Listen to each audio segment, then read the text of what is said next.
brothers and sisters and friends. This afternoon we want to talk about the ballot or the bullet. The ballot or the bullet explains itself. We have a fight that's common to all of us. We suffer political oppression, economic exploitation, and social degradation.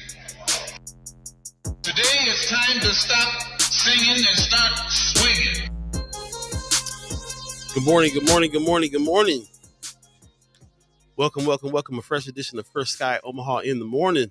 In the morning. Happening right now. My name is Paul Beeee. He's buddy to Gawd. Hey. Yeah. Thanks for joining us. A little rough start there on the equipment on the tech, so apologize for that. But if you're here, you're here, and we appreciate that. Thank you very much for joining us this morning. It is April the 23rd, 2025. So moving right along to the summertime. Summertime's coming. Hey. Quickly. Yeah. Hey, don't skip through spring though. You know, spring is quite nice as well. Yeah, I'm here for the spring. But yeah, I don't think people will complain about having us a little early. Is that what happened? So it jumped us in a little early, I think is what happened. Yeah. Still not top of the hour quite yet, but you know, it's all right. Top of the morning to everybody. If anybody's tuned in right now. Go ahead and get ourselves together then. It's like Yeah. It jumped on us a little fast there. Okay. Yeah, that's what's up. Uh-oh. Okay. You jumping around? Hello? Yeah, something happened there. We both froze, so I'm not sure. Yeah, a little technical difficulty this morning. It is 7:00 right now though, so yeah, I think it jumped us in a little early, and then it restarted right now. So Is that what it did? it is something, man. It kicked in on the time frame. I'm not sure what happened there. Yeah, because it was a little laggy for a second there. Now it looks like we're back on track, and a few people coming in. So I don't know. Maybe I don't know what that was about. That was kind of weird. It is, but we're here. So shout out to perseverance. Yeah. Oh yeah. If we don't do anything, we're gonna persevere through. So yeah. And a few people checking in. Looks like Facebook and YouTube is working. Heather Williams, brother Marlon Harrison checking in. Top of the morning to you. Yeah, top of the morning. Let us know if we're in okay, if everything's smooth. Let us know from your end if everything looks all right. We had a little bit of a tech situation here this morning that jumped us in a little quicker and froze us up. So let us know how we're looking and sounding. Yeah. We appreciate that very much. Again, the fresh edition of First Sky Omaha in the morning. In the morning. Those of you just joining us, we appreciate you guys coming on in. Chat chimers, ghost listeners, radio, monitoring spirits, I should say. A lot of those lately. A lot of monitoring spirits lately. I'm understanding. Yeah. So very interesting. But yeah, we welcome you too. Come on in. Yeah. Come on through. Welcome to jump into the chat. We have a very special, interesting chat. It's not like other chats. It is like a community that knows each other and speak. And we act like we speak face to face to each other. So we welcome all new people coming in with comments. Just understand that's our style around here. So with that, I just want to say thanks for everybody who's joining us. Heather Williams gives us that good morning. You see, Marlon Harrison says, "Good morning, First Sky Omaha family. I was in Dundee yesterday and saw a lot of John Ewing for mayor signs."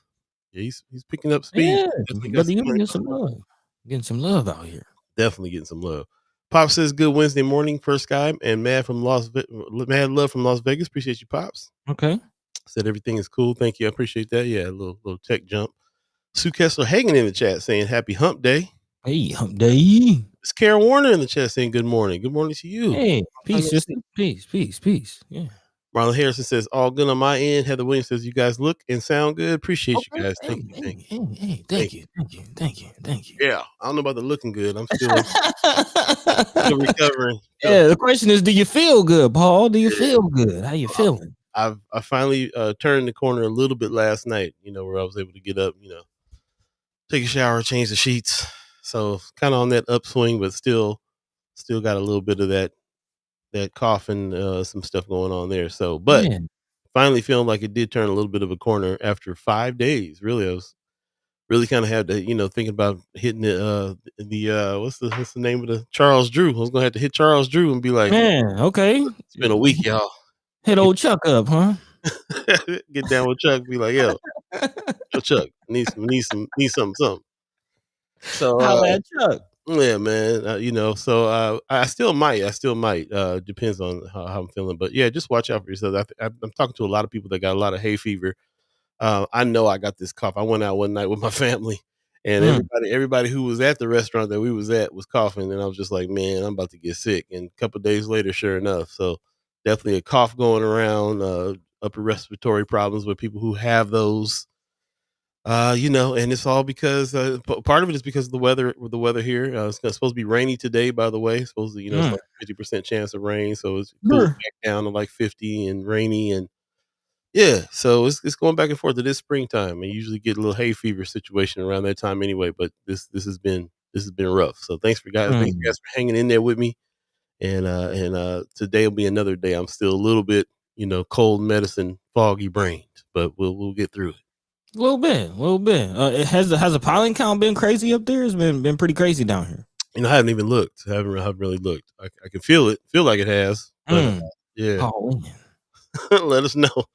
Let us know, man. Even I went even got some local honey because that's supposed to like help you with that Yeah. pollen situation. Yeah, it didn't feel like it did. Didn't Mm. feel like there was a Mm. heavy pollen count inside the honey. So Man, got more than an extra dose. Let us know how you feeling out there, man. How's the season's been treating you? Anybody else dealing with some allergy things? Any tips from my man Paul? Because yeah, he's going through it. He's going through it. yeah, man. Hopefully on the upswing today. So we'll see. Yeah. This is the season of ballot and the bullet. We've changed it from ballot or the bullet for us because we talk a lot about what's your bullet. Buddy brought up a really good point. What's your means of fighting besides just the election, just the ballot?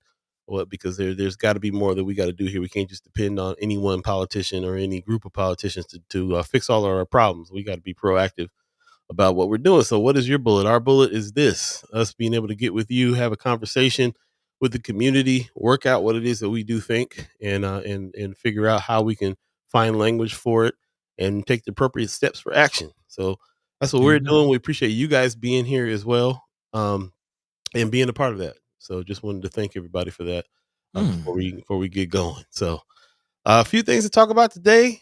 We definitely got some things to jump in. It's a kind of a news Wednesday. We're gonna jump around with a lot of topics thanks to you putting things in Friends of First Sky Omaha, and just hearing from you in general about what it is that you think is the top of the news and what there is to talk about. And of course, the way that we're following a little bit of the legislation and the things that are going on at the unicameral. As a matter of fact, there's another show if you want to really learn about what goes on in the unicameral.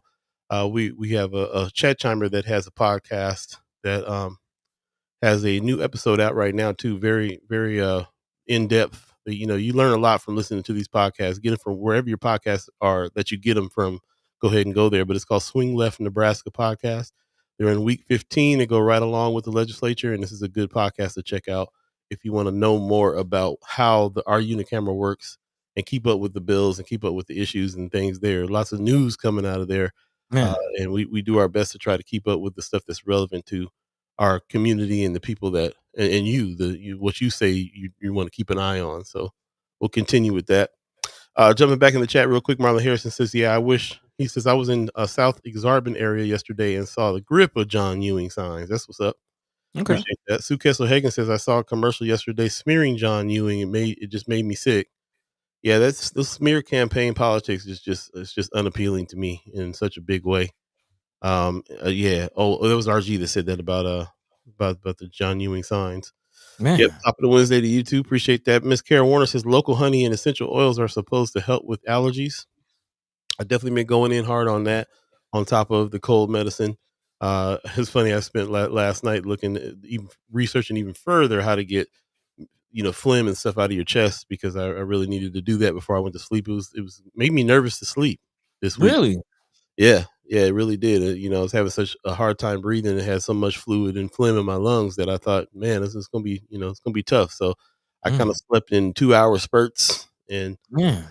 kept an eye on myself. Got up, try to take another expectorant and try to get it out. So yeah, man, yeah, it's deep. It's deep what's going on here, and it makes me think about our healthcare system in a big way because I don't have insurance right now, so I have to figure out how I'm gonna get to the doctor and that sent me down a rabbit hole this last couple of days about we live in a country that that basically doesn't have a healthcare system enough to be really taking care of people. You don't even have healthcare. You have bought into a program that may or may not give you the healthcare that you need when you need it. And it's messed up. It's just, Yeah. I mean, we all know it's messed up, but that's what it is. Judy Princess says, I saw last week pollen counts were historic. Okay. Mm, Makes some sense. I've been down here. She says, my allergies have never been this bad. Wow. Wow. There you go. Wanda Lewis gives us a good morning. Good morning to you. Appreciate that. RG said, Beezy, you might need to get with the Moss lady. Boy, I get with the Moss Hey, lady all the time, brother. get All right. the time. Get right. She sells her jars over at the Asian store. So every time I go in there and get my coconuts and stuff, I got to give me a jar of the sea moss. Man, man. Yeah. I mean, I know we talk about health and things like that, just you and I, but are you on the Dr. Sebi tip? You be on the alkaline? Yeah, I'm in the process of learning more about it. You know what I'm Okay. saying? But yeah, Okay. I definitely feel like my whole family. I have a uncle who's a homeopathic doctor, and he became Mm, that like in the early '90s. So our whole family has been on the juice tip and the homeopathic tip for a long time, and learn occasionally learn more and more here or there. So yeah, so when that started to get popular, I definitely looked into it, kind of put it off, go back to it from time to time, but yeah, I definitely am looking at learning more about what he got going on as far as learning about alkaline and so on and so forth for sure. man. Yeah, we talk about a lot on this show, but that's one thing we haven't really dove into on here. Like who's in the hood, healing the community. I mean, of Yeah, course, we shout out Sister Imani with Idol Vital. And this is not even anything we plan on talking about today. We're just in the conversation. But yeah, like just if anybody out there knows who's healing the hood, man, who do you go to, in the community? Like, of course, again, we got Idol Vital shout out if you need some juices and things like that. But yeah, if you got any questions on natural remedies, who in your circle, do you turn to, or who do you know that's really about healing the hood per se?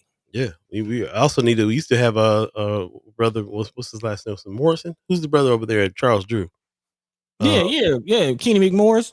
Kenny McMorris. Yeah, we used to have him over on Mine and Soul. We need to have him back and talk about what's going on because they've expanded too.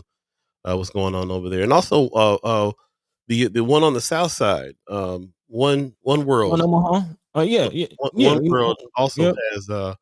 has expanded as well. So just being able to talk to people that have these expanded clinics and stuff like that around here too. Like, yeah, that's a good question. It's a good question. Maybe have somebody on and Brother McMorris on or somebody and talk about that a little bit more because that's a great title, bro. Okay, that's like the title of the next video. Who heals the hood?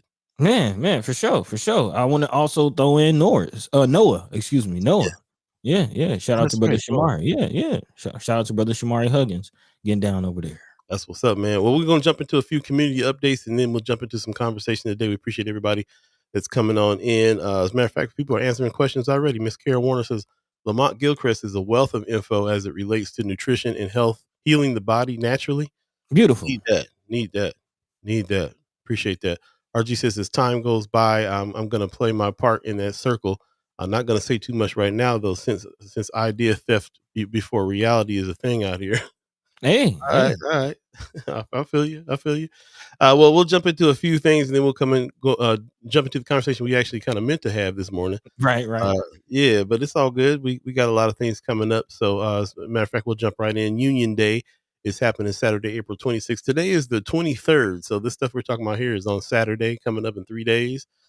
Union Day open house. They do this every year, and because of what's been going on, the changes that's been happening over there, they didn't have a lot of lead time on being able to really promote this. So we definitely want to make sure that we go and check them out on their open house. Join us for our very first Union Day open house. Okay, so this is a new thing. Union Day open house. Every year they do a Union Day thing, but this is a new open house thing they're doing, I guess.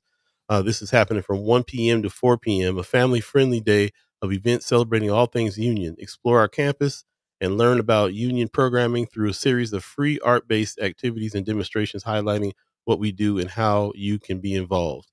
That's what's up. I'm anxious to see this. Uh, Man. I think every time I walk in there, every time I go in there for anything, I actually learn more about what they do over there. As all these years, I thought I had a grasp on it, but they actually do way more than I thought. So this will be a good opportunity to explore that. So definitely try to come down if you can this Saturday, from 1 to 4. Union Day open house is going down. So that's what's up. Appreciate that very much. Yeah. Also, brother Marlon Harrison in the chat, he put this in Friends of First Sky Omaha. Project Game On had me intrigued. What is this? It's an open house happening on April 22nd from 5:30 to 7, North High Viking Center. So I tried to dig in a little bit more. The post said Project Game On is built on decades of community feedback, and we look forward to continuing the conversation with local neighbors about how these exciting improvements will shape the neighborhood. Project partners will host an open house style community meeting in the Viking Center at North High on Tuesday, April 22nd from 5:30 to 7 p.m. to provide further details on the project and discuss what this means for nearby neighbors. If you live close to the project area, we encourage you to attend. Attendees should park in North High's main parking lot and enter through the school's main entrance on the east side of the building. Can't make the meeting? Learn more. Submit your questions to projectgameon.org. So I was going to appeal to you guys. Oh, this was yesterday. Okay. Oh, we missed that. That was April 22nd. Okay. Sorry about that. Yeah, missed that. Let me know what it is, though. I'm kind of interested in what this is. Is this a That's ongoing the project? Go ahead. that's the stadium. That's the stadium and YMCA project. I believe. But if anybody made that, yeah, definitely love to hear your feedback on that. Should change, at least the traffic, the attention, the energy in the area. So Let us know. this is their appeals to reach out to the people that live around the area to talk about this new project coming. Right. Which is something worth paying attention to and something worth at least acknowledging, given the lack of public transparency and input on several other major multi-million-dollar projects coming to the area. So anytime the public is being engaged and getting their chance to let their thoughts be known, kudos. Yeah, man. Marlon Harrison, if you're still in the chat, let us know if you went and how that went, and thanks for keeping us up on that. Let us know if there's any other meetings coming up that the public needs to hear about that project. That's awesome. Moving further. I saw this on Clarice Dombeck's page. There's the trail that's happening. This is what they call the Adams Park Trail right now, and there's an actual naming that's going to happen here, and they are reaching out to the public to help name that. They put a survey out. I'll put that survey in the chat right now. So if you want to hit this link and check out this, put in your idea for the name of this trail. So I thought this was pretty interesting. Maybe we can have her back on to talk a little bit more about this, because I didn't know too much about this trail either. I knew some of it, but I didn't realize like the scope and how long the trail was and so on. So this gave me a good idea by them showing this map of the trail on this survey where you're going to be helping to name this trail. And just something that I thought was pretty interesting. I can't wait to check it out. I know we got bicycle people in the chat, our chat chimers that are bikers, our chat chimers that are down to walk trails and so on and so forth. And I'd love to hear more about this if anybody has any more information on this. And like I said, we'll reach out to Miss Dombeck to see if she'd like to come on and talk about this more. But the information and the ability to put in a submission of what to name the trail is right here in this link in the chat here. So please check it out and report back. Let us know. One more thing before we get into our topic of discussion today. Do Good Days is coming up. Shout out to No More Empty Pots, who are celebrating their good days. Do Good Days that's between April 23rd and 26th. Definitely check that out. There's a lot going on there with No More Empty Pots. I think they just had a greenhouse walkthrough this last week as well. So wrapping up some activity over there. Of course, 75 North is kind of all around in the news. I'm just looking at this picture here that they have on their website, and I'm just amazed about how much building has been happening here. And for the most part, it's pretty busy over there. It's not like a ghost town at all. There's definitely a lot of things going on. Here's another vision of early vision of what they have built around. So this is really interesting what's going on over there for No More Empty Pots. What's happening at 75 North? I think they just completed some construction on a building. We'll get into that and talk about that in the show as well. So lots happening. And my kind of question to put out there before we get to talking about that is, what's everybody's feelings about what goes on over there in this area? We talk a lot about how North Omaha looks the same. We got all these politicians saying this. We have organizations that get millions of dollars. We have all these things happening and people complain, but North Omaha looks the same. Some parts of North Omaha ain't looking the same. Some parts are looking pretty updated. And And what do you feel about that? Is it progress that the 30th Street corridor looks like it does now with 75 North? Is it progress? Man, I'd like to man. talk about that because it seems that we get into a habit around here, especially on this show, to talk about what the issues are. We're problem solvers, so we're going to bring out what the points are. That there's right and wrong and everything. There's good and bad and everything. So we kind of point out the problems of a thing, so we can kind of work those out. But I also would like to talk about like what the good things are about the fact that there's some construction happening here and some transformation and places for people to work, eat, and live. So I'd like to kind of expand that conversation and not just talk about what the problems are, but find out what it means for the progress of North Omaha to have 75 North be what it is. So with that in mind, let's go ahead and jump into our topics of conversation that Buddy has so skillfully tied together. Buddy flexed his superpower today in a big way, tying these topics together. So we'd love to hear your feedback on. But before we get to that, let me throw it to him. Let him let us know what we're talking about today. Today's topics. What's going on, buddy? Yeah. I mean, just on that point, man, I'll be honest, man. Today is called News Wednesday. Some days we don't know what we're gonna talk about, and we sometimes definitely appreciate those of you who share things and friends of. But when it's quiet, we got to figure some things out, and it kind of came together quite nicely. So I hope everybody enjoys the conversation we have set up today. But the theme of today is really, our narrative, like our ability to shape our own narrative and have our voices heard. And we'll kind of pick that up with where Paul is leaving off again. This coming out of KTV News 7, reporting that finally, the Highlander development has finished. I believe the Parker side component or a portion of the project has been, under works for several years and now is completed. And definitely want to, hear your thoughts. Of course, the article Channel 7 is kind of highlighting or framing this conversation, saying Highlander, the headline reads Highlander redevelopment transforms North Omaha community. But is it for the better or the worse? We'd definitely love to hear what everyone is saying on top of, the build off what Paul just kind of laid out. What are our feelings? How does the community feel about, is it gentrification or is it development?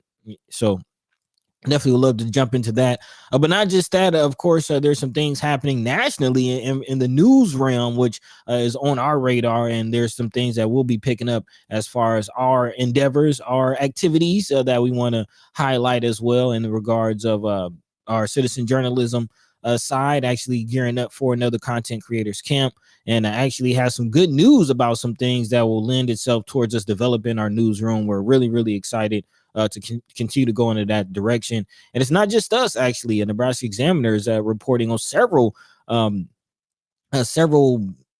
platforms, I guess you can say, outlets, if you will, across the state that are also turning into citizen journalists. Again, it's a heavy wave. And in light of some of the news coming out nationally, actually 60 Minutes leadership just stepped down. Also PBS, some other NPR also in jeopardy with some of this Trump activity.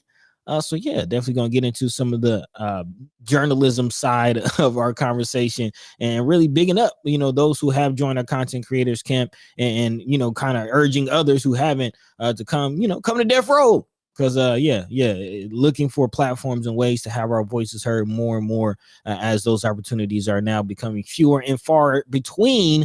Let your mind be free, let your voice be heard, especially in light of the news coming out of the Omaha World Herald that kind of highlights something I've been feeling, but it's very interesting to see it in black and white in regards to the state legislature kind of undermining the people. Again, there have been several ballot initiatives that have gone to the people to vote on, i.e. medical marijuana, school choice, and a few other things that, again, a lot of bills have come out to undermine or redirect the course of some of these things, which means, again, the people are kind of under attack, if you will. So we'll dive into that. I'll expand on what I mean with that. And of course, as always, if there's anything on your hearts and minds that we're not talking about, feel free to drop that into the chat. Let your mind be free. Let your voice be heard, like I said. And already it looks like a few people are answering the questions that we like to start off with as far as the Highlander. Sister Kimmer, Brother Marlon jumping in. If you want to jump to that real quick. Yeah, man. They say Kimmer says updated and gentrified. That's what she's thinking about it. She says, I asked an older white man where he lived before he moved over there, and he told me the poor part of Dundee. So Okay. that's interesting. Brother Marlon Harrison, though, says, my sister lives in the Highlander apartments and she loves it. Okay. So yeah, so there's definitely some opinions there, and this time, we don't just usually we just say we'd love to hear what you think about it, but I want to approach it a little bit more in a kind of a academic debate style. I want to hear what's good about it from even the people that don't think anything's good about it. What's good about it? Let me actually hear what's good about the Highlander situation. What's bad about the Highlander situation? But more in this kind of academic debate style. More than just we already kind of have a general sense of how people really feel about this, and shout out to our chat who never hesitates to put how they feel about it in there, but not just about how we feel about it. Like let's look at this thing in a way that we can kind of say, well, what are it's here, so what are the good parts about it being here, or how is this really shaking up how people live in our neighborhoods? What's the actual bad things about the Highlander being here? If we can look at it like that. So please keep that in mind as we continue to talk about this after the break and jump into it. Appreciate everybody who's joining us today. We'll take a quick break and come right back. You're listening to First Sky Omaha in the morning. My name is Paul B. He's buddy to God. Hey. Thank you, Chat Chimers, Ghost listeners, and Monitoring Spirits. We'll be right back. Stay tuned. Don't you go nowhere, y'all.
Lead poisoning in children under 7 is scary, but it's also 100% preventable. Not only can lead be found in paint and soil, it can be found in many common spices, certain baby foods, and brought home from job sites. Children with lead poisoning might not show any symptoms until their levels are dangerously high. So ask your healthcare provider for a lead test for your child. You can help prevent lead poisoning in children. Brought to you. Shout out to Douglas County Health Department sharing that message with us. Let's keep in mind that lead is not just in the ground, but in all kinds of different things, man. It always blows me away when I hear it might be in my spices. I'll be looking at my cabinet like, who putting this lead in the spices? What's going on here?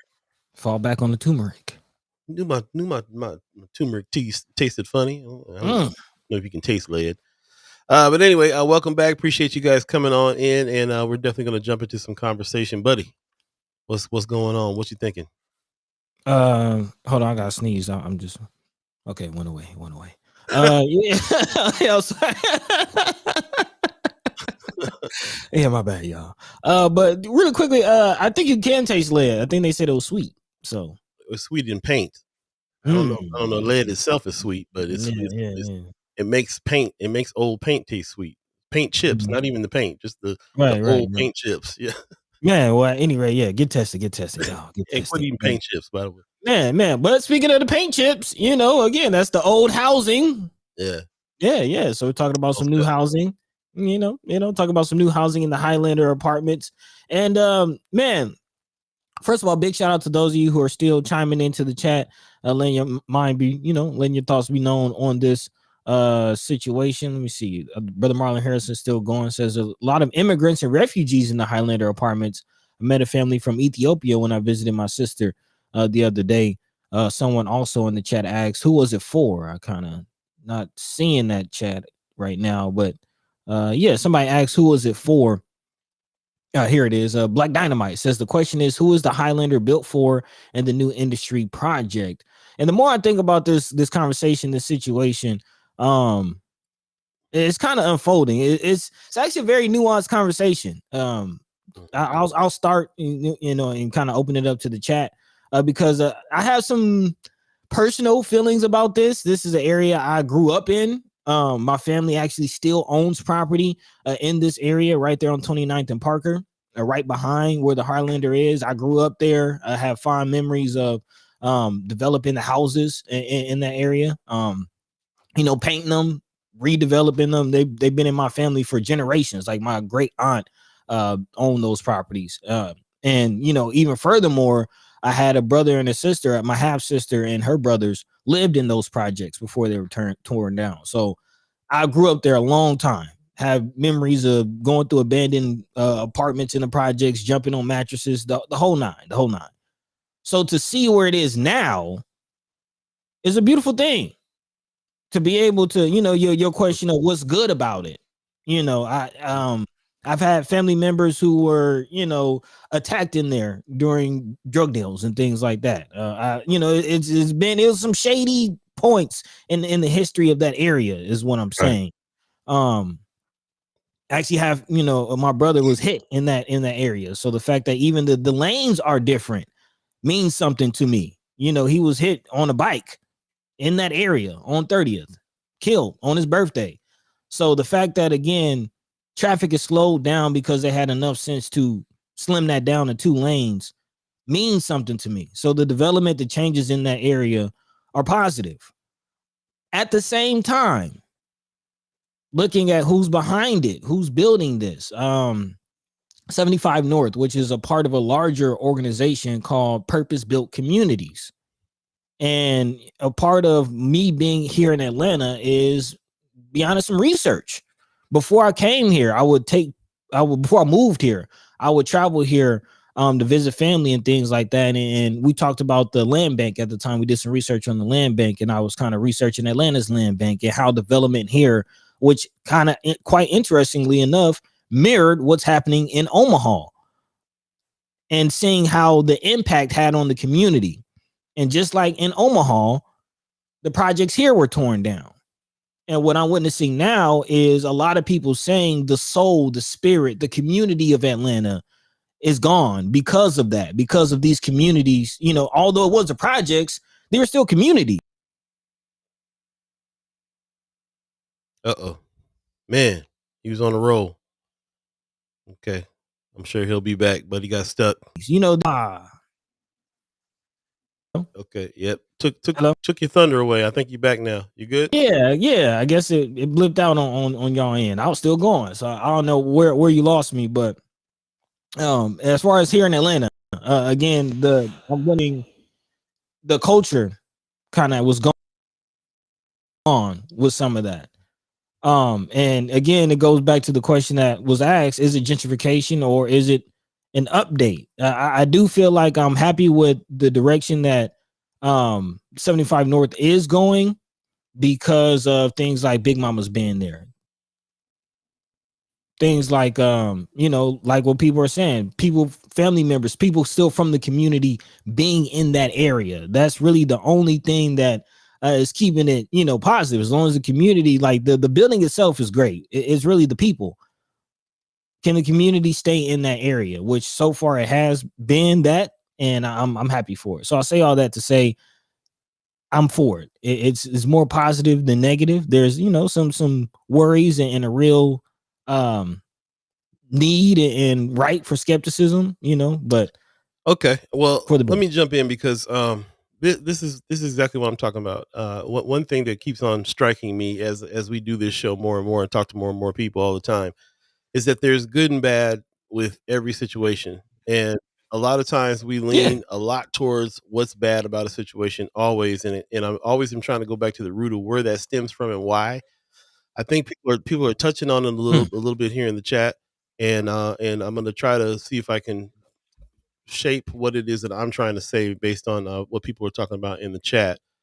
First of all, Anthony Rogers earlier said, just because a white person moves into North Omaha does not mean it's being gentrified, especially if they're poor.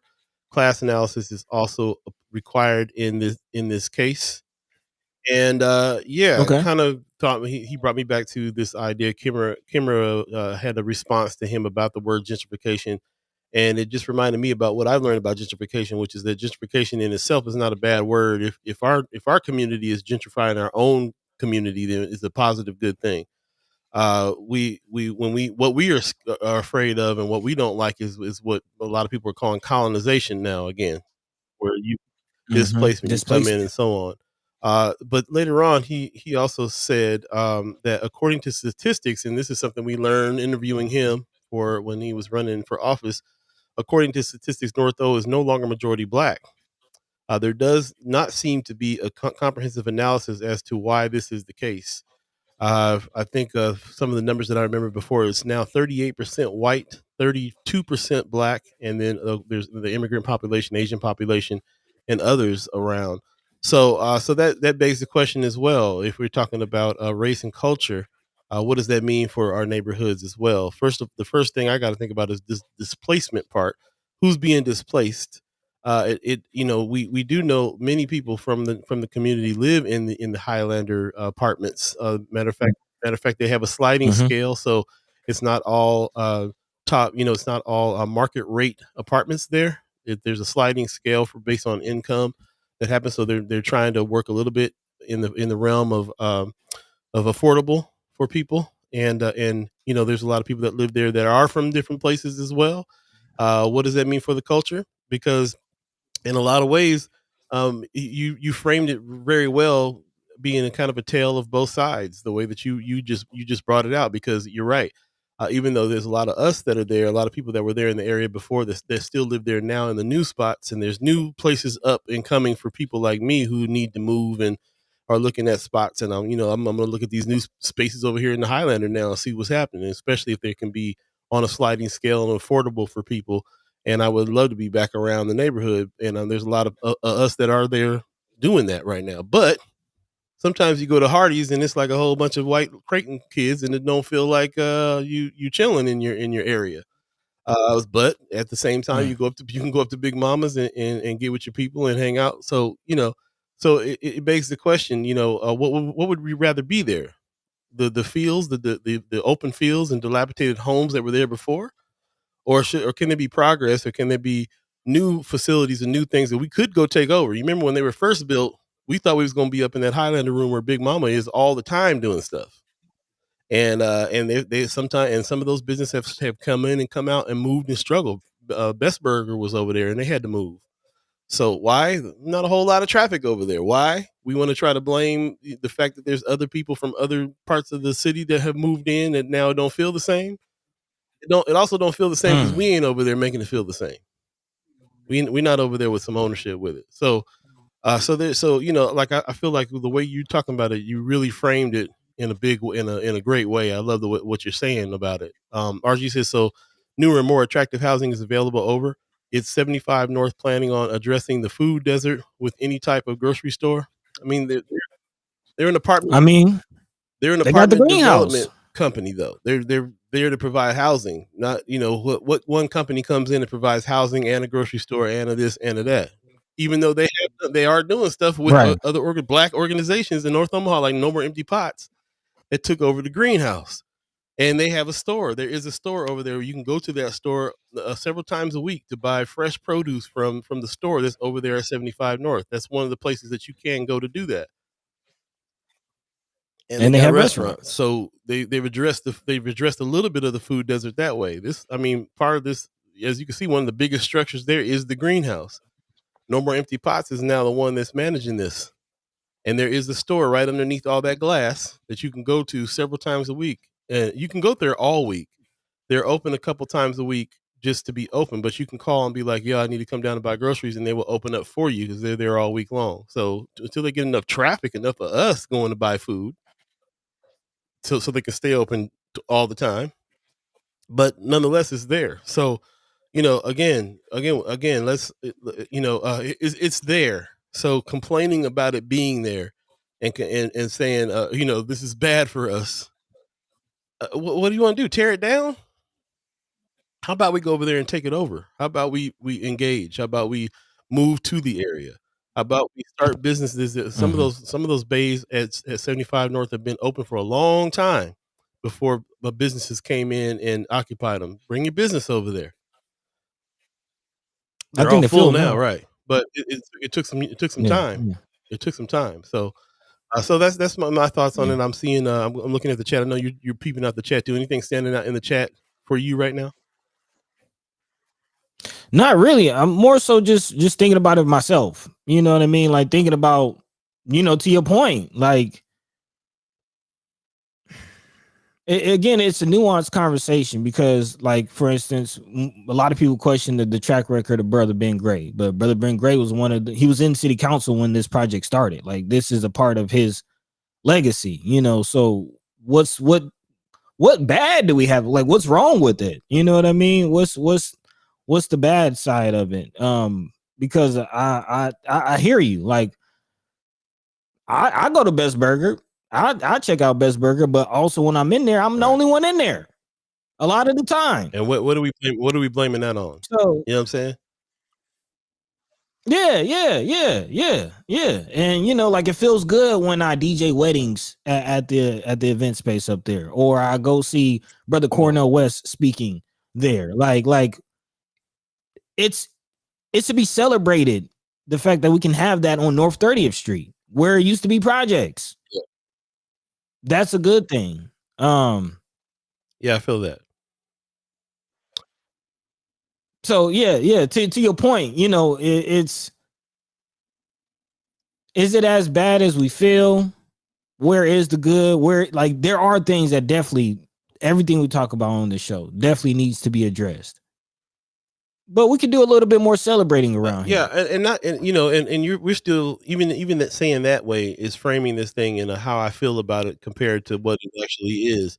Right. Because I didn't grow up on that, in that area. You did, so I have a totally different viewpoint of it than you have, and it is absolutely based on how you feel about it, how I feel about it, and when you say how you feel about it, you have to touch previous memories and comparisons that you have seen personally in order to form your opinion about what it is. But there's also the facts of what this thing is and what it is there for. And we can look at this, we can, you can't go around asking everybody in the apartment complex, what race are you? But we know a lot of us have connections to people who are family members and friends that live there. So that we know that there are some folks there. There are Black people in that building. There are lots of different races in that building, of course.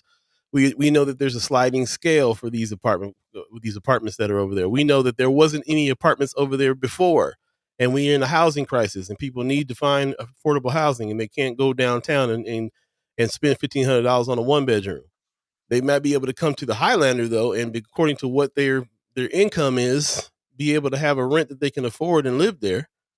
It's full. Every time, they got a new building now that just got completed, so they'll be able to put more people in. But there was a waiting list for people to get in that building. That building is full, and you think and who's over there? Who you think it is over there? Whoever's over there. Why? If we're still concerned about who's there and who lives around there, and there being a feeling of community, which I think is what we all want, a feeling of community in an area that we live, then how do we build that where we're at instead of, what is it? Is it really because it don't feel comfortable when you walk into Hardee's? You know what I'm saying? Like them Creighton students and people from other places aren't stopping me from making the area that I live around feel like home. I'll make it feel like home on my own. Like, you know what I'm saying? Where is the community at? The difference between like going into Hardee's and then going into Scooters on 30th and Ames. I mean 30th and 30th and Ames, the headquarters, as Kimra calls it, is different because if I walk into that one, Kimra's sitting there. Or I might see Brother Julian Young over there talking to somebody before he goes back to his office. Or or whoever. There's people that come in and out of there all the time. And it feels more like that's kind of the community hub for a coffee shop in the area than it does Hardee's. But I've had many a meeting at Hardee's too. I had a meeting at Hardy one time, and Sister Celeste Butler was over there with a group of sisters that they take walks around the neighborhood, and they were there stopping for a break to go on another walk. So that felt like community that day. You know what I'm saying? So the question I think a lot of people are asking, especially in the chat too, man, this goes back to this overreaching question that we always have about when we're talking about the community. Where is the black community at? We also have people like Brother Kasim on here who has a whole organization called Black Agenda Alliance. Where is the agenda at? What I can understand why people feel like there's no community, but there's not no community because 75 North is there. There was a struggle for community before that place was built. Man, to that point, I think that's the perfect point. Going right along with what the chat is saying, which is kind of bringing up a whole different conversation. And I feel like maybe 75 North isn't even really the conversation. You know, from I appreciate what Brother Tony Johnson is saying in the chat. He says many of these sliding scale programs are under fire from new administration. What happens when philanthropists succumb to pressure and pull money? Need to be self-sustained, higher quality life. So again, talking about quality of life and the pursuit of that, and whether or not that can be achieved within the community, or does a community have to kind of disassemble? Like when we say the community, is it already too far gone? Is really the question. Again, Marlon Harrison, let's remember a lot of Black Omaha has moved outside of North Omaha, either by choice or by force. I know a lot of people who moved outside of North Omaha for safety and better housing choices. Somebody else mentioned as far as leaving Omaha, Anthony Rogers is right. Says that it's sad that the idea of social mobility means leaving North O for some. And this is a question I was actually going to present and just kind of ask last episode, but it just didn't really fit in the flow of the conversation. But me being in Atlanta, I think about coming back home all the time. Paul, you and I have the conversations. I think about coming back home all the time, just thinking about what impact I would have. But there's a real pressure of like family members, like, don't come back here. Whoa. Don't come back. Like, you got out, bro. Yes. And you're to me, you are a different case because your whole job is doing the same thing that you would do if you lived here, which is big up the Black community in Omaha, Nebraska, and in the place that you're with. And you do a lot of service for this place. Matter of fact, you do way more service for Omaha than you do anywhere else, even if you can even live in somewhere else. Word. But so it's different. But Word. like Dewana's in the chat. Good morning. Dewana saying community is a lot about presence. And that's what we were lacking. We're lacking presence in a lot of different areas in different ways. So yeah, I do think I think we're all on the right track when it comes to what we're talking about here, because we all having the same concerns. You're right. 75 North is not even really the topic here, the issue, because there's always going to be construction. There's always going to be new things being built, new places, new apartment, new people coming in. The question to me also is who is coming in and building apartment complexes in North Omaha. And again, North Omaha is North Omaha. It doesn't necessarily mean the Black community. So what are we talking about here? How can we build community where we're at? This what we're doing here with First Sky Omaha in the morning feels like more of a community than a couple of communities that I've lived in, physical communities that I've lived in. This seems like more of a community because we're all talking to each other on a regular basis and exchanging ideas and trying to figure out how to solve some issues and some problems and make some changes and things in Omaha. And a long time ago stopped looking at like, I'm just serving North Omaha. We stopped saying North Omaha 4 years ago. We started saying North and South. Then Kimmer came in and we started calling it East. And then we realized that we got listeners and people in the community from Central Omaha and Dundee and Benson and all in areas all around and what's out there? What's the place out there by the base? I can't think of it. Yeah, Bellevue. We got folks out in Bellevue that are in this community. So the community to me is about people showing up, coming together, and how in whatever way they can. When we have Chat Chime Kickback, it's great to see everybody face to face and come through. But they don't come through because we live next door to each other. They come through because of what we're doing here. So community, because we're a community, right? So what does community mean? Who's in the community? How does that work? 75 North is also an anomaly as well because they brought in the philanthropy question is another question of mine too. That's brought up as it was just fact. As far as I was concerned, I felt like philanthropy helped with part of getting this thing built, along with TIF dollars and other investments. And now it's self-sustained. Is it a situation over there where the philanthropy money is still supplying 75 North every year? I don't think so. Could we look that up? Because I'm not sure about that, but I don't think it is. Last I understood about the situation, it's a self-sustained situation over there. They don't get philanthropy money every year for that. So when you think, a lot of people think 75 North ain't nothing but a place that Susie Buffett owns. Let's pull the facts out on who owns what, where the money comes from, and so on and so forth. I understand that there got to be some programs in place in order for there to be sliding scales and stuff like that. So there probably is different kinds of money coming in, but that doesn't necessarily signify ownership. You mentioned earlier on who owns 75 North, what company they're from, and so on. But you know, I'm living in an apartment building right now that's owned by somebody else. If it's not owned by somebody from North Omaha, then it's owned by somebody else, which is 99% everything that's out there. So what are we doing? What are we doing? What are we against? And what are we for? Like I said, I wanted to frame this thing this time around where we're not necessarily talking about how this is just, we jump into the same old narratives about how this is bad for North Omaha and a bunch of people from elsewhere are moving in, and Susie Buffett owns it. And I mean, it's the same story. Like, what's the actual facts, first of all? And second of all, what, even if any of that is true, what's the good points about it? Does anybody that we know live over there? Marlon Harrison gave us a little testimony about a family member that lives there that loves it. So tell me the rest of it. Let's bring the family from Big Mama on to find out about how they feel about the area, about what's going on there, about whether or not they're able to make moves. No more empty pots as well. I mean, there's so many things, people that we can talk to that might be able to tell us why it's a good thing, on a level of being engaged. But the way that you described it in the beginning to me is more comprehensive than anything, because the way that you're talking about it from perspective of somebody who used to live in the area. You're talking about it from the perspective of watching it be nothing there. Now there's something there. You've even worked with them and worked within the situation there, DJing weddings and being a part of the press that when Brother Cornel West came, and so on and so forth. And your conclusion is it's a good thing that it's there. Why wouldn't it be a good thing that it's there? I still don't get that part. What is it doing for our community? What is it doing to our community to be there that everybody feels like it's a bad thing? I want to know the bad things academically. I also want to know the good things that way too. I would love to hear it. Heather Williams says, I live right off 29th in Pinckney.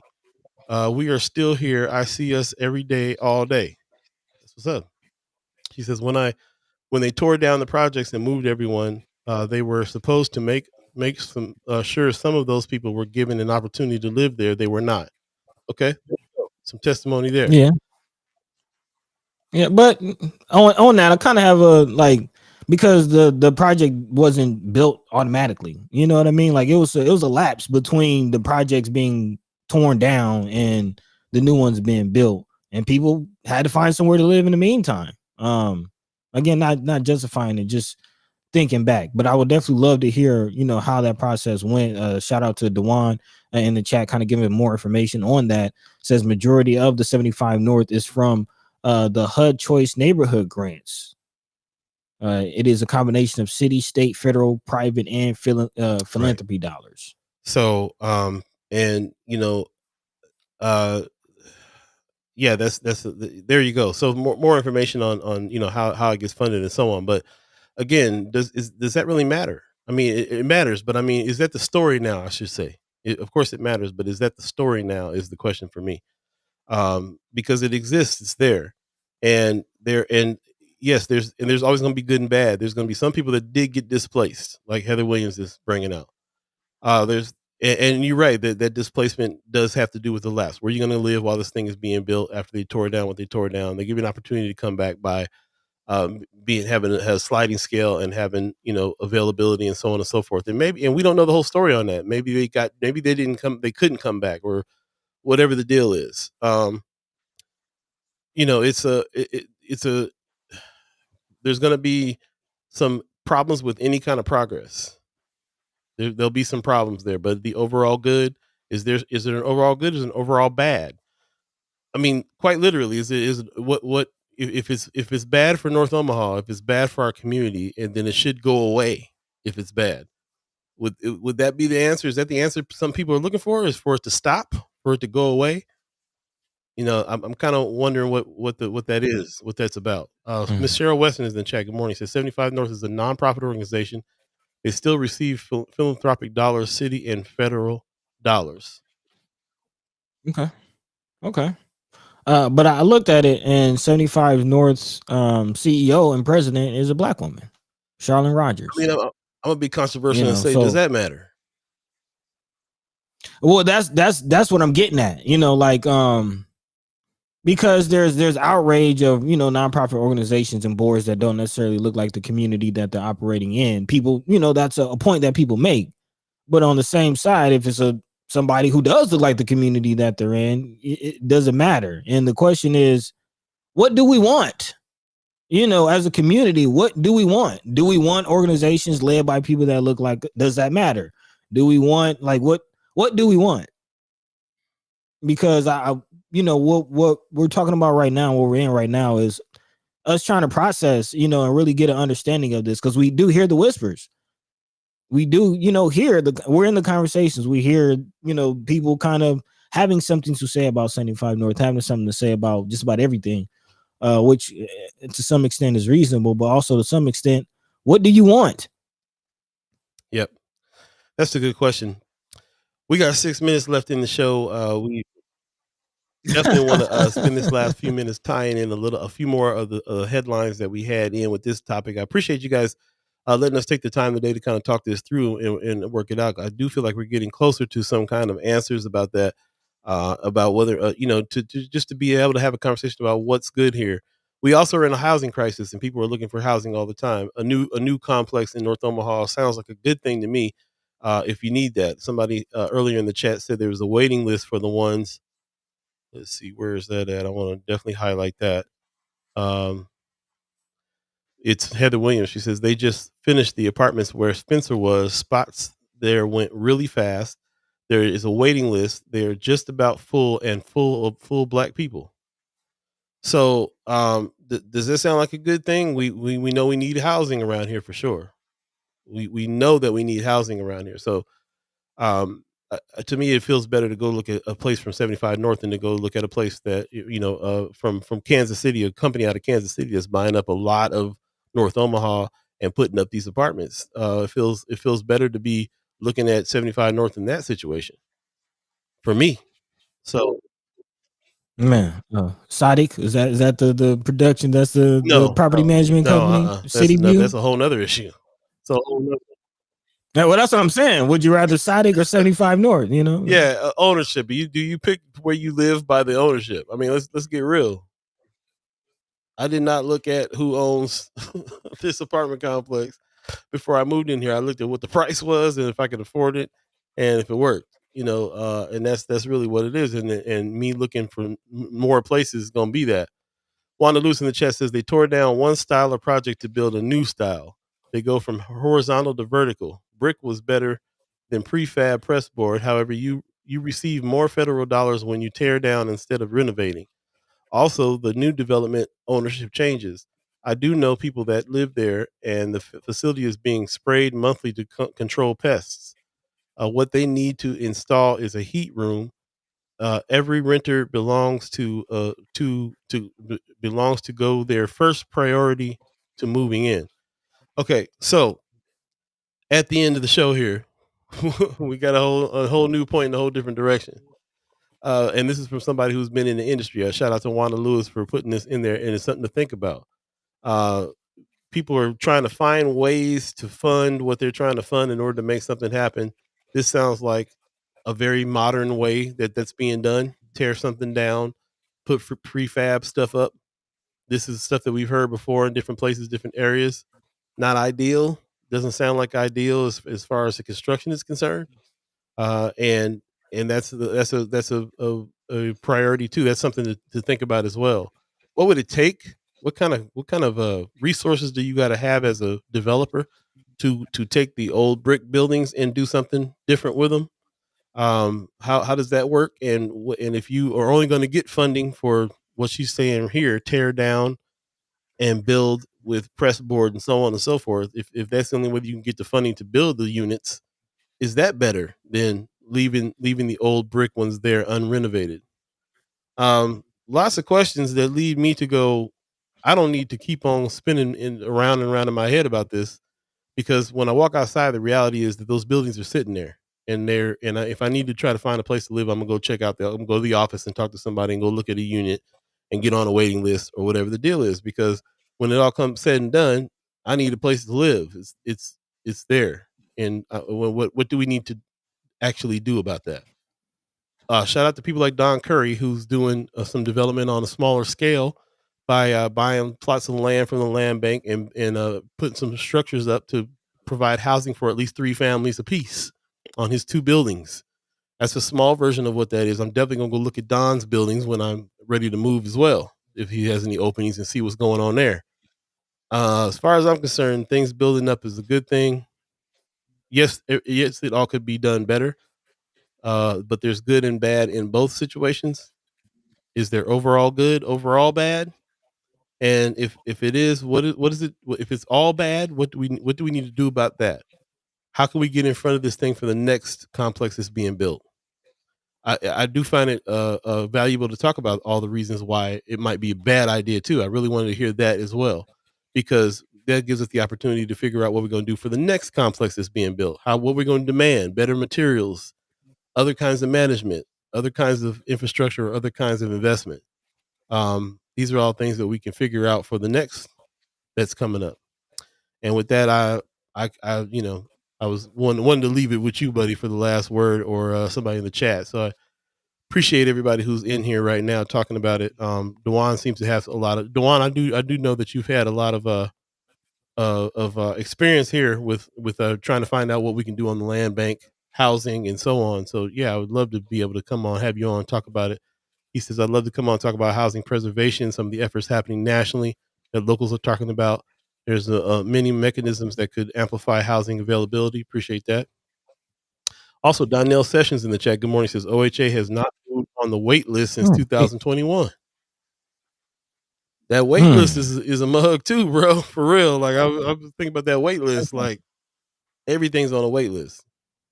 So when you're on a wait list and you really need to do something about trying to get in a space, then the news of another place being built, it sounds good to me, especially if there's something about it that can help with the affordability of it.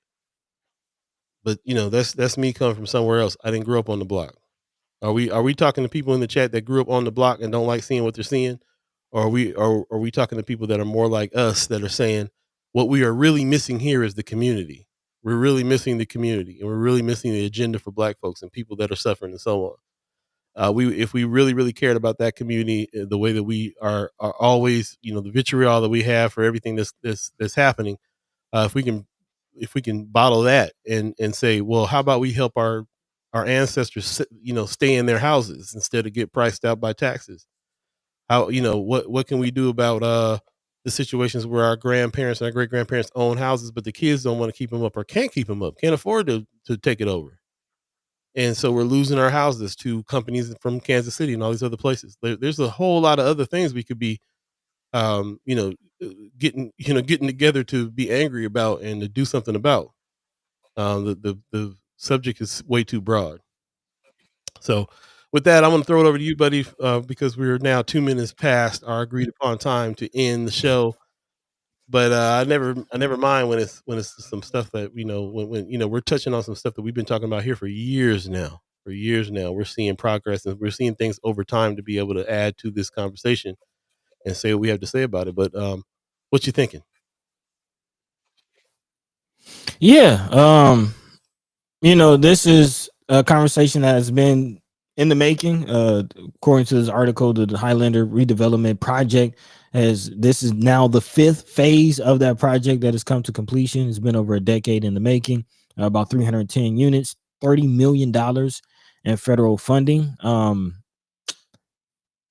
Yeah. So here we are finally, and really asking questions as far as, is this good? Do we need to see more of this? And how do we finally begin to start addressing it? And I guess now that this is coming to completion, the question is, has this project worked, or is it working in addressing our housing situation, and are we going in the right direction? I think is where we are in this conversation. And from what I'm hearing, it seems like a lot of people are feeling like, yes, it seems like the community, although there was some displacement, it hasn't been the full. Just we ain't seeing people walking there, people walking their dogs and jogging, and like it's not that vibe quite yet. So I think it's still not too far gone, but these conversations need to continue, because I do think that there is a real possibility within the next couple of years of North Omaha as we know it. And when we say North Omaha, I think the community that comes to everybody's mind, um, is changing. That's the point. That's the point. And we're actually talking about 5 different things, because we're missing Right, community. right, So what right. does that mean to build community? And it doesn't necessarily center around neighborhoods all the time. It does somewhat, but not all the time. And it definitely doesn't around what the housing situation is. A whole nother subject with the housing. Wanda Lewis in the chat said they will tear down 6 to 8 single homes by eminent domain to build a 60 or 80 unit apartment complex. They might feel justified in doing that, because you can only put 6 to 8 families in 6 to 8 single family homes, but you can put 60 or 80 families together in an apartment complex. We need the housing. That may be a bad idea though. Construction wise and technically, there might be an issue with the planning department, and not necessarily a development company. Yeah. So yeah, lots to it. Not just not just that, but we've talked about the missing middle housing situation and how that type of housing kind of lends itself to the eroding of community. How people in apartments, you just go into your unit and you stay in your unit. You don't really have that neighborly kind of vibe as if you were next door neighbors in a home. So yeah, it's as always a nuanced conversation, but the point of this, was to really get your all's feeling going. Um, is this something that we agree with? Are we happy with as far as development in the community? Housing is definitely something that's going to need to be addressed very soon. And with this project now finally coming to completion, there's filling in news and headlines, but how does the people feel? What does the community say? That's what this platform is for. So again, big shout out to everybody sharing their thoughts. And I see you, RG, calling for another hour. Black Dynamite calling for another hour. Nah. I would like to say this though, to end this particular conversation for the moment. I would like to say that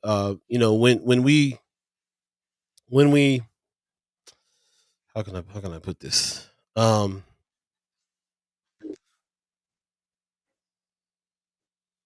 tell you what. I'll save it. I want to formulate my words for this. I want to formulate my words for this. So I'll save it. I'll save it for the Friday show. We'll come back and jump back into some of this conversation. I'm quite sure, because there's some other things that are coming up Yeah. with those things as well, when it comes to housing affordability and so on and so forth. But I will end it with this. There are people that us having this discussion right now and us talking about what it is that we want to see. And when I say we, I don't just mean each individual person here. I mean we as a collective. I'm in conversations with people over on the South Side right now. We're going to bring some of those folks on the show soon, because there's huge projects going on the South Side for housing and for businesses and for a whole bunch of different things. And the reason why they were able to come together and get the money to do those things and get the cooperation to do them is because they came as a unit and said, "This is what we want for our neighborhoods." They had infighting. They worked it out between themselves, but when they got done working it out between themselves, they all came together and said, "This is what we want definitively," and they definitively got the funds and the money and the resources to be able to do that. And it's now being built, and it'll do nothing but if you can imagine, those of you go to South Side 24th Street and see how built up that is compared to our 24th Street. They're getting more money to build up their 24th Street even more because they have a grand plan and an idea. So A lot of times what I feel like what we're upset about is whoever made the grand plan for North Omaha and how that big plan is going and what it is and whether or not they had input from us on that and the people that live there and so on and so forth. So when I'm thinking about us having this conversation, it's going to come down to us deciding that we need to get together, work all this stuff out between ourselves, and then come as a united front to take action on the thing, to say this is what we need, this is what we want, this is how we need to go get it. Here's the decisive action on going to get it. And everybody in the group is not going to be happy with those decisions. And we got to quit acting like if we ain't happy with it, then we ain't with it. We got to get together, bro. We got to get together in order to be able to have a definitive vision and make it happen. We got brothers like Terrell McKinney in the fight right now, who's saying, listen, the people said they want this. You guys are not listening to what the people want to say. So this is even, and that's even beyond what I'm talking about. Like, first of all, we got to get together, say what we want. Then we got to go battle in the legislature to go get people that don't want to disregard what you said you wanted. Tell me, you guys got our chat and our ghost listeners have a lot to say all the time about each individual problem and issue that there is. Tell me something about how we can all get on the same page, get together, and come as a united front to be able to do that. You want to talk about Black Agenda? That's that. Black Agenda is going to come with the agenda first, and then whoever on the groups outside of the Black Agenda can want to come in and be allied with us. Then I'm sure that can be worked out. But the first is, what do we want for our community first? And what is our community? These questions can't just get debated over and over again. It's got to get answered so that we can say, this is the community. Is it geographic? Is it ideological? Where do we build the community at? And then can we all get on the same page, even when some of us don't like the decisions being made, but we're going to go because we need to get together. And then as a united front, go get what it is that we want for our areas or for our community. Tell me how to do that. And then we can get back to debating all the nuances about each individual building that goes up and who's paying for it and so on and so forth. I gotta leave it. I mean, I gotta leave it at that. For me, I gotta leave it at that.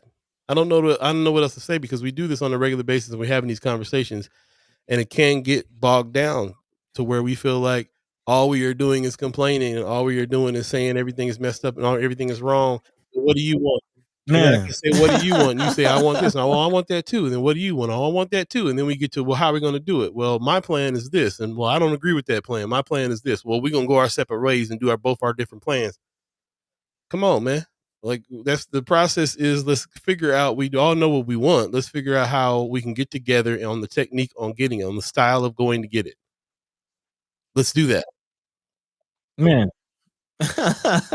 And it's hilarious because I had that same thought last episode when we were talking to Senator McKinney, and the whole conversation about the athletic park.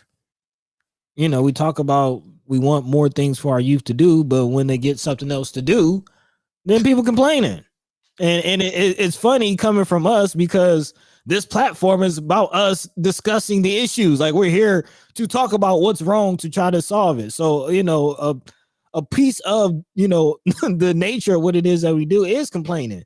But to your point, yeah, to a certain extent, it's like, kind of complaining too much. Well, like, is there anything that's working? Anything that's good? Anything that we can get behind and rally behind? And furthermore, I'm just saying, some people need to get over themselves. Because within the community, it definitely is some, if it's not my idea, we had this whole conversation about the need for credit.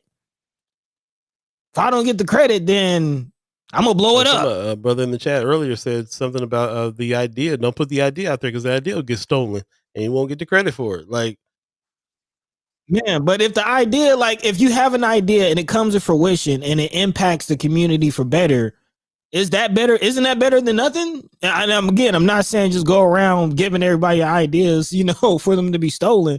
But do we want the credit, or do we want to move forward? I think that's the big question. Like, that's the big ultimate question for real.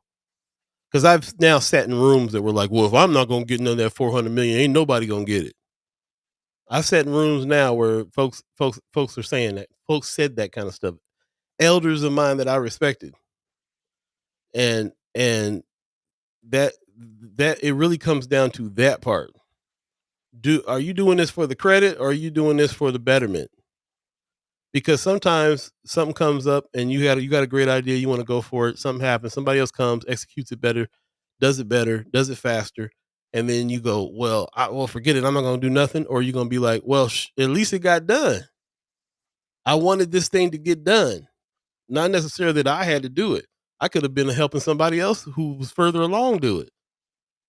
Which one is it? Because I feel like that's a lot of the reason why we can't get together the way that we need to get together. And I'm just talking about, like, I'm definitely not just being like y'all. I'm being like me. I'm trying to regulate my attitude about that. Because as you see, we are cats that are sitting here with some ideas, and a whole bunch of our ideas in the last 4 or 5 years have gotten taken. And people are doing versions of what we've been doing for a minute.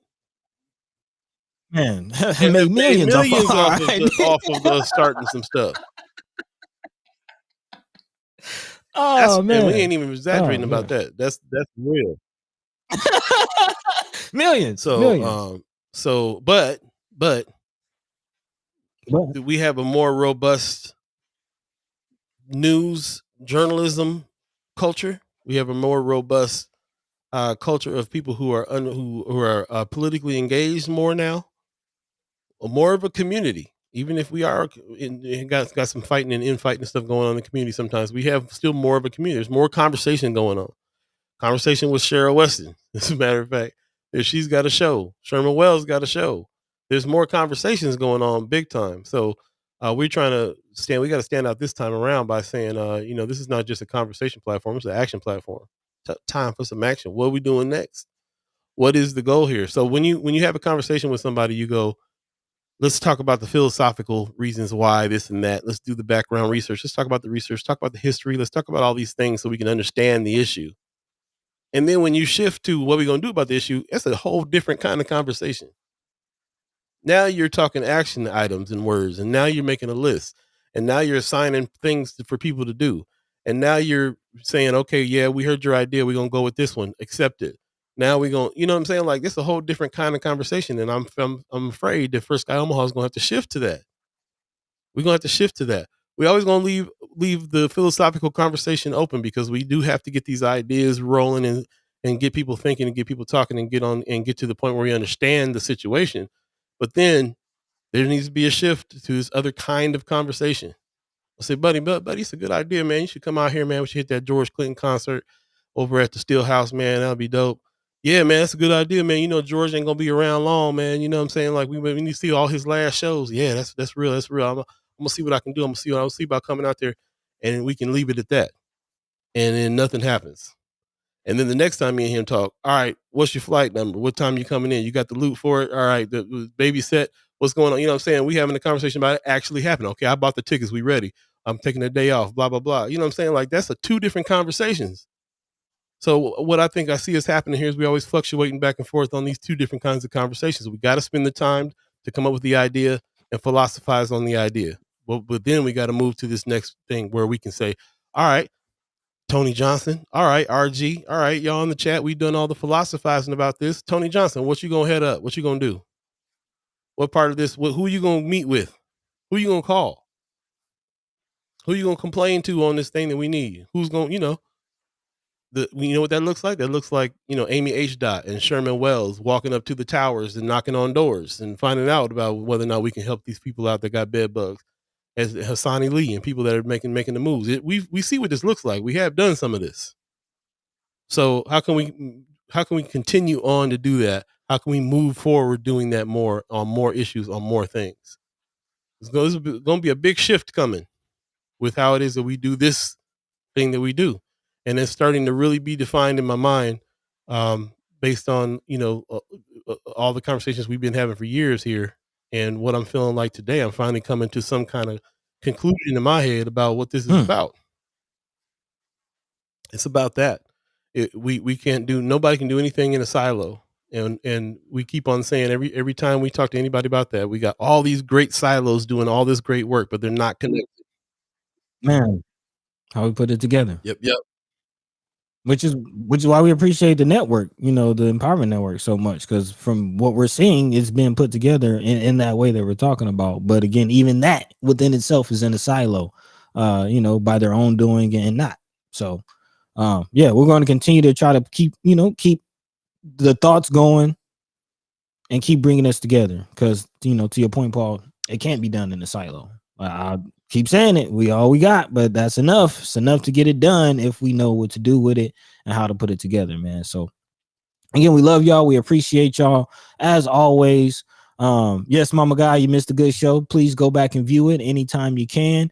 And we are expanding beyond this. I mentioned, maybe we'll get into it, some of it on Friday, but talking about, and maybe to your point, Paul, having those conversations as far as action plans and really what are we going to do as a community. This might not be the platform for that, but we have to find that platform and get to that conversation and move to that at some point. I think over the course of the 4 years that we've been doing this, we have been systematically and strategically and bit by bit figuring out how to create change. And I think we've reached a point where we are kind of doing that. We figured that out. Like, we know who's in positions to make decisions. We're speaking to the senators, we're speaking to the board members, we're speaking to the CEOs. We've gone through how to get civically engaged, how to vote, how to give hearings. Like, we're trying to eliminate all the excuses to create change. And we're kind of getting to that point. Like, we see that we can create change. Let's create it. Let's get together and get to work and do it. With that. Appreciate that very much. Tony Johnson got a great idea. He said add action items to Friday's newsletter. I like that. Yeah. I like that a lot. Tony. We'll definitely consider that for sure. Appreciate that, man. It's 8:19 right now. If you believe in the concepts of time, we're definitely gonna get out of here now. Appreciate you. Yeah, look for the newsletter on Friday for sure. The weekly wrap. We got this so that we can continually morph and test out ideas and bring more better information and everything to everybody too. If you haven't signed up for that, please go ahead and hit that link and sign up for that as well. Appreciate that very much. Also, if you're not a member of the channel, appreciate everybody that is here that does the chat chiming. That definitely helps with us building the show out, but also monetarily, we need help building the show out as well. So please go to firstskyOmaha.com, hit the join button. Shout out to the $10 people, the $25 people, the $50 people. We all know that action takes finance as well, especially the way that things are in this country. Definitely got to be paid for. So with your help, we can continue to continue these conversations and expand on the things that we're trying to do. Anybody who's looking at joining the news gang here and becoming a citizen journalist, hit us up. Go hit us up at firstskyOmaha@gmail.com. Let us know if you're interested in that. We have content creator camps that are going to be coming up here in the summer, so get ready for that. Because it's still about building that army of journalists that can really get the information but it's also organization. We need producers, we need news people, journalists, and we need organizers because it's about the action. So you want to be a part of what we got going on, please let us know. Hit us up at firstskyOmaha@gmail.com. And we'll continue to fight as long as we can do that with your help. So appreciate that very much. Appreciate all the other entities that have been a part of helping us do what we do here. It's very much appreciated and surprised. I get surprised every time somebody is thinking of us and thinking that we're doing some good work and trying to make some things happen. Man. So please hit us up for anything we're trying to do. It's just me and Buddy. So we're trying to get to do the best we can on communication and messages that are coming in and so on. The more that we involve more people, get more help, we'll be able to reach out even further. So shout out to everybody who's doing all the good work on that right now and really helping the situation now. Shout out to the allies, the First Sky Omaha supporters, chat chimers and ghost listeners, and everybody else. Appreciate it. Buddy, let's get some final words for the people. This episode did not go anyway how I anticipated, planned, or envisioned, but we're here. It's live, it's conversation with all of you. And sometimes you just gotta let her, thoughts loose, let her mind be free, let her voice be heard. And that's all right, man. So we appreciate you, love you. We thank you as always for going on along this journey with us. No matter, if we go over or not, we appreciate y'all, man. And we're just here to try to figure it out together. So with that, we are expanding, and hopefully you will continue to do so with us. In the meantime, between time, catch us on Friday. You take care of yourselves. Yep. See you Friday. See you Pops says, see you Friday. Keep on keeping on. Appreciate you, Pops. Thank you. Yeah, we're going to get out of here. Shout out to the Umaha tribe elders for allowing us to be on this land and speak while we're here. Shout out to our elders for allowing us to speak before you, and also for speaking with us. We appreciate that. And also shout out to all the chat timers that we are speaking with on a regular basis. Great ideas, great input, great information, and great respect for each other in the chat as well. Appreciate that very much. And please let's continue to do that, so that we can get somewhere. As you can see, that getting somewhere, first of all, learning how to speak with each other is the key for us on getting somewhere in the first place. You can't help change a mind or help anybody come to a different conclusion or understand your point, even if we're not doing it in a style that we can communicate better. So this has also been like lessons in communications for me this past 4 years as well. And I appreciate you guys who's had input on that for us. Mama God said organic show. Wow. Yeah, it did feel like a very organic show. We appreciate you guys letting us do that. We've always tried to shape our shows in a way that would be entertaining and also be interesting to you, and not just be us two talking heads on here like a lot of podcasts are. But sometimes that organic talking head style with you works. Sometimes this is how we get to the next level on a lot of things. So we appreciate you guys allowing us to do that as well. And we will see you Friday. You guys take care of yourselves. It's going to be rainy out. So, roll up your car windows and all that good stuff and take care of yourselves. And we'll definitely see you on Friday. Peace. By the way, Van Glorious, this is protected by the red